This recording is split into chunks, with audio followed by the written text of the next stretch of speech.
Today we're breaking down how to enter a new videography niche. Let's do it.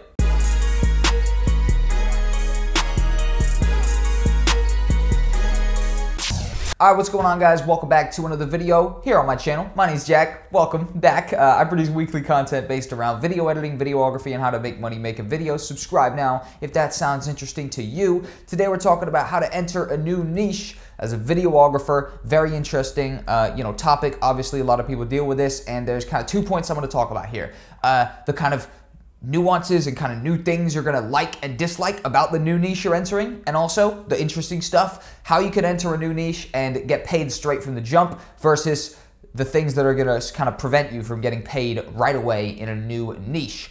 Obviously, a new niche meaning a new type of video. Personally, as a videographer, I've shot music videos, was more or less the first kind of big type of videography stuff I was doing.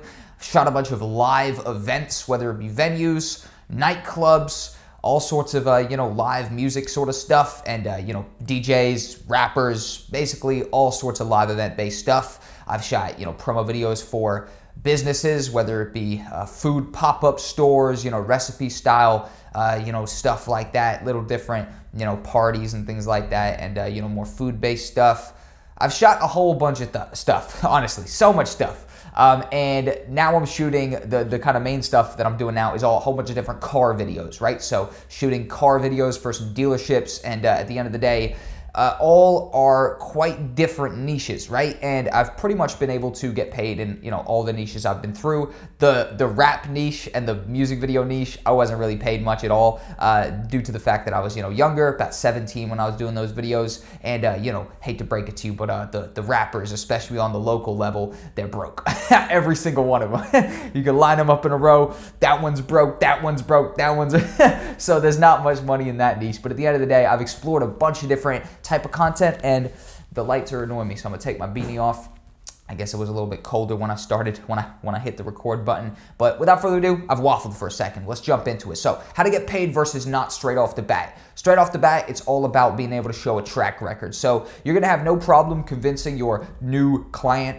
For me, it was some car dealerships over the past 2 weeks. No, 2 months. Over the past couple of months, I've been entering this kind of promo video for cars niche when I've been coming over from doing kind of primarily live events, and I walked straight into it, and walked straight into getting paid good money for it based on my track record in other niches. Obviously, if you can show that you've been doing something for a long time, producing quality work, it's pretty obvious for a potential client to look at that and say, all right, they did good over here, they're probably gonna do good over here, and that's why a track record is so powerful. Being able to keep those past projects you've done, then formulate a way of showcasing it in a nice way. For me, it's a video intro. A video intro for me is sitting down in front of the camera and just talking as if I'm literally sat opposite my potential client and just like pitching myself to them. That's my most effective way to get clients.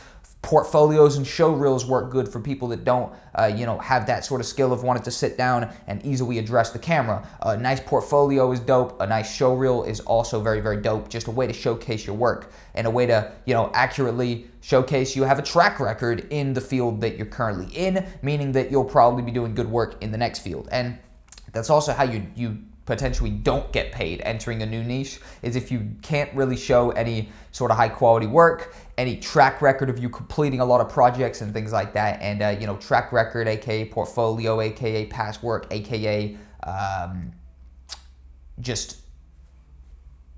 proof that you've been in the game for a while, then it's obviously going to be a little bit tougher, and you can obviously still get paid, just probably not right off the jump. If you can't show that you've been doing this, the new niche is going to want you to do some free work, because you can't show that you've done this in the past, if you know what I mean. So a massive emphasis needs to be put on being able to show past projects. That's how you're going to walk straight into a new niche and get paid straight away. Personally, I'm speaking from absolute first-hand experience, literally in the past 2 months, entering a completely new niche, filming promo videos for a car dealership where, I'd never done anything similar to this in the past. I'd shot some music videos, which obviously, had some scenes where there's some cars there and things like that, but for the most part, I hadn't done any car-based videography, but I walked straight into it, some really nice payment taken from me based on the fact that I had a very significant track record. So that right there, right off the bat, for any videographers entering a new niche, work on a nice portfolio, show reel, or video intro, something that accurately portrays that you are a dope videographer and that you're gonna, do as good on this new job as you've been doing with all the other jobs you've done, and just finding a way to obviously show that is gonna get you paid right off the bat. Now, when entering a new niche, there's gonna be things you like and don't like.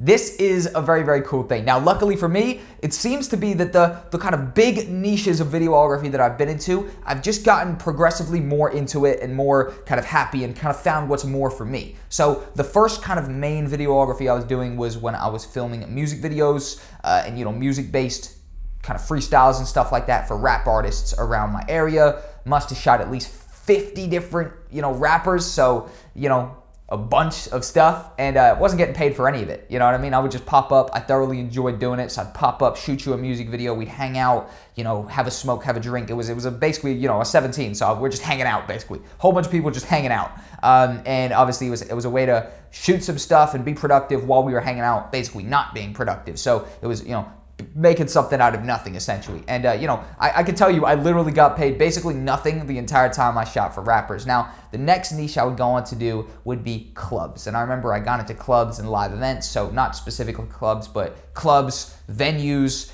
parties, basically. And I got into that, and I remember I was like, holy shit, I can go out for the same amount of time that I'm filming with these rappers. I might link up with a rapper in the nighttime or, in the daytime, something like that, hang out with them for like 5 hours or something, film a whole video. And I was like, holy shit, I can go to the venue or the nightclub and I'm here for like the same amount of time, like 5 hours, but I'm getting paid. At first, it wasn't much, 50, 30, 0 at first, but then as time went on, I was getting paid hundreds to turn up to the club. So this was obviously a natural progression for me that I was like, oh, awesome, this new type of videography that I'm doing, shooting live events, is putting money in my pocket at the end of this, and also I was still at a younger point where I still thoroughly enjoyed going to the club, so I was like, fuck yeah, this is awesome. I'm going to the club still, I'm still in the club every single weekend, but I'm getting paid to be here, and I'm doing what I enjoy. And, keep it between you and me, but when I first started doing the clubs, I was 17, I was getting fucked up while filming it, so I wasn't even being professional, so it was basically just like getting paid to go to the club and get fucked up and then make a video when I wake up in the morning, just have a look at what sort of terrible footage I got, all sort of shaky footage and everything, but that's really how I started. So I remember going to the club thinking like, hell yeah, I'm getting paid to be here. Even at first it was only like 30 or 50 pounds, you know what I mean? So like, not much, basically, my travel to the club almost. But, the fact that I was getting money, and obviously later on I would go on to get paid,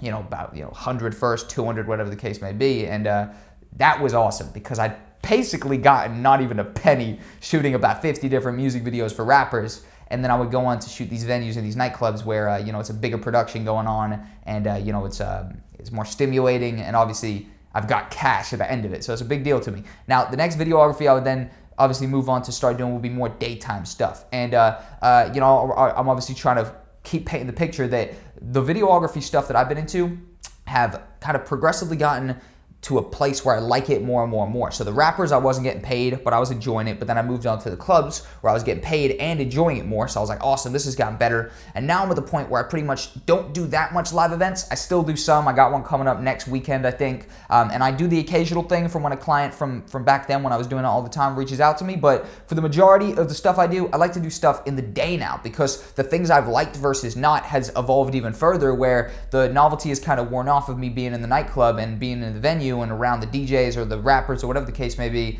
and filming. The novelty's worn off, and I realized that I like having the whole next day as well, because that's one of the downsides, which I obviously would then realize later on, is that the clubs and the venues, that right there is your evening. So you're going over there at about 9 o'clock earliest, right? So about 9 o'clock maybe till 3 in the morning, or maybe like 10 till 4 in the morning, something like that. So you're obviously staying up till about 3, 4, 5 in the morning some cases. And if I'm traveling, out of my kind of area around here, if it's a club that's local, it's not too bad. But if I'm going, a 2-3 hour train ride, and then I got to get that same train ride back when I finish the club at 5 in the morning, or get a bus or something like that, it is a pretty intense process. It's a pretty grueling process where you can get, the same, if not better money, and be back for dinner time, so to speak, if you're doing stuff in the day. And that's where obviously the things I've liked versus disliked have evolved now, to the point where I'm now kind of only taking daytime projects for the most part. Like I said, I will shoot an occasional live event, but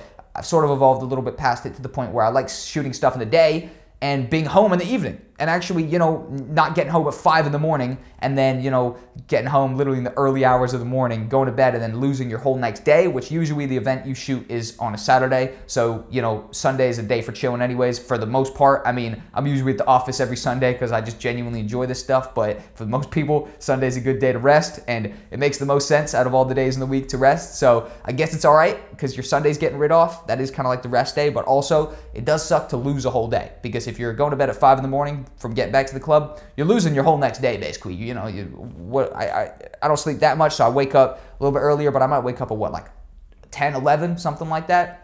So either way, you've lost a bunch of your day, and that's also a downside. So now doing stuff in the daytime, it's evolved where I'm getting, you know, good or better money than I was in the club, so I matched it or improved it, but also I'm home in the evening, shooting in the day, and, you know, it's a more enjoyable experience. But that right there is my little spiel on, obviously, how to enter a new niche as a videographer. The end was just a couple little things that I've noticed, you know, about, you know, obviously enjoying things progressively as I go, and the start was just a few tidbits and tips. Pretty obvious stuff, though, on how to start getting paid when you go into a new niche based on, you know, stuff that I've experienced entering a new niche in, you know, this year. So thank you guys for watching the video. I've been Jack. If you enjoyed the video, more video production themed content on my channel literally every single day. Have a nice day, guys. Enjoy the sun. Hopefully it's sunny where you're at. It's pretty goddamn sunny where I'm at. And take it easy.